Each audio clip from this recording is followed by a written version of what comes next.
KXLY4 News Morning Sprint is brought to you by Park Gordon Law.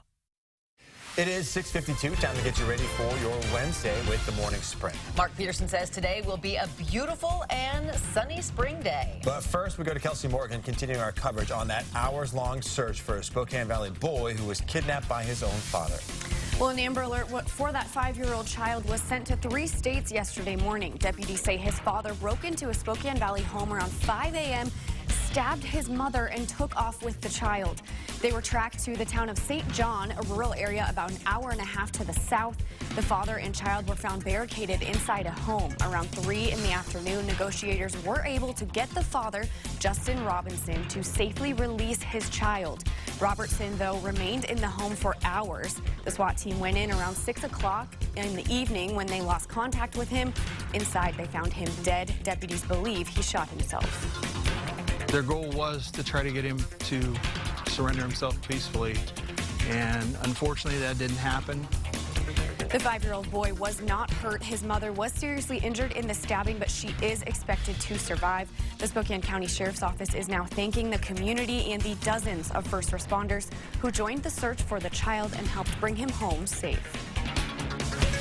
The Central Valley School District is trying to avoid layoffs.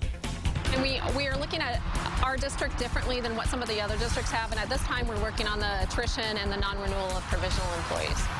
Central Valley is the latest district to report a budget shortfall. District leaders say they need to make up for $12 million, but will look to do so without laying anyone off. Instead, some provisional employees may be let go, and teachers who retire may not be replaced. CV currently has more than 1,000 employees and services 14,000 students. All right, we've got a really nice spring day underway. We've got plenty of sunshine out there. Temperatures starting off cool, though. Into Deer Park, you're at 32. We're at 41. Tri-Cities, though, 47 degrees. Now, the forecast continues to call for sunshine today as the cloud cover continues to push out of our state into parts of central Idaho and into Montana, where it's rain showers. Now, we could see rain showers this week. We're going to have the timing on that coming your way in just a little bit.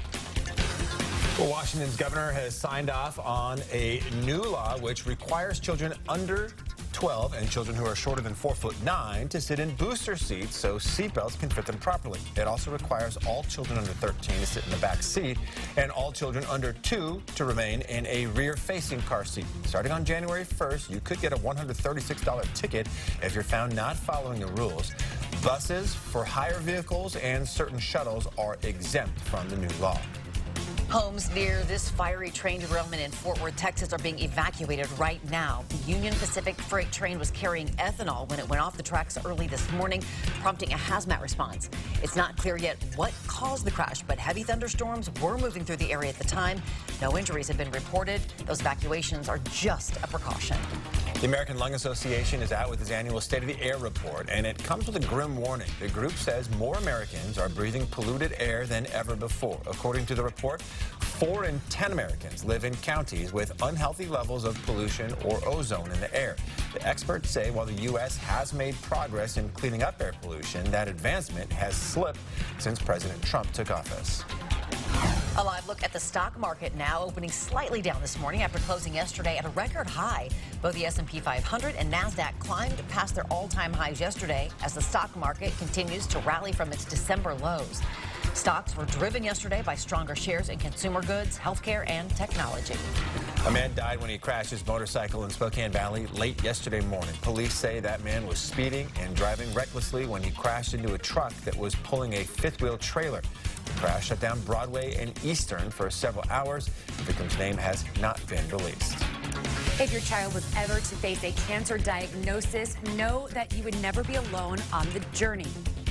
The American Childhood Cancer Organization in the Northwest, commonly called ACOIN, has volunteers that meet with local families within 24 hours of a diagnosis and stay with them on their journey and beyond, providing something that most doctors can't.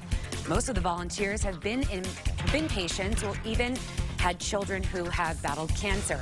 Beyond the emotional support, they provide helpful kits with items to make the road easier, things like gas gift cards and Kindles, which is cool. They recently lost a major grant and are in need of the community's help to keep functioning as they do. You can visit KXLY.com to learn more. All right, coming up next on Good Morning America, new hope for Olympic skier Bodie Miller and his wife. They're teaching their young son to swim and sharing a message of hope after their daughter tragically drowned in a pool last year. A Wisconsin man just 24 years old, now a mega millionaire. So what was the first thing he did after taking home the $768 million Powerball jackpots? I pretty much never showed up for work again. Hear more from that man who claimed the third highest jackpot in lottery U.S. history.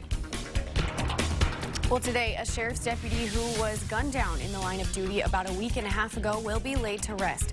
29-year-old Deputy Justin DeRozier was killed in Cowlitz County. He was a graduate of Washington State University and the father to a 5-month-old little girl.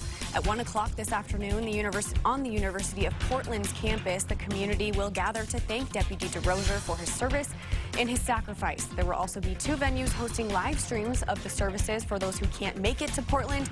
Those will be at Kelso High School and a church in Longview. And for the first time, criminal drug trafficking charges have now been filed against an opioid distributor. The charges are against Rochester Drug Cooperative, or RDC, one of the largest drug distributors in the nation. According to court documents, of the roughly 1.5 million narcotic orders made between 2012 and 2016, RDC marked just 4 as suspicious. The DEA says at least 2,000 of those orders should have been flagged.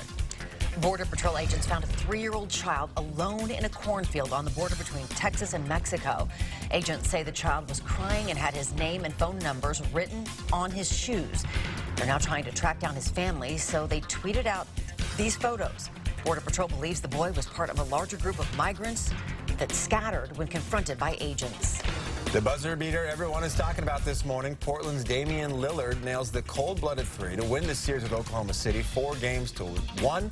Lillard had 50 points in the game, including 10 threes, both Blazers' playoff records. Portland will now face the winner of the Nuggets-Spurs series in the second round. Cigarettes getting harder for minors to buy. Rite Aid and Walgreens now both say they will only sell tobacco products to people 21 and older. 12 states have made 21 the minimum age for buying tobacco, including Washington earlier this month. There is a proposal to make it the law nationwide. In 2014, CVS stopped selling tobacco altogether.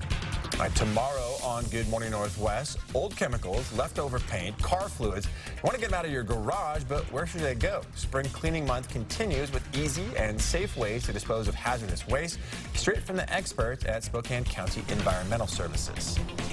Taking a live look now, and again, this is one of those local beauty shots down in Spokane River. Beautiful. It's going to be 64 today. Tomorrow, cloud cover 67. Some showers Friday and 61. Manitou Park, actually. Oh, I'm sorry. Yeah. Gorgeous, regardless. So pretty. GMA starts right now.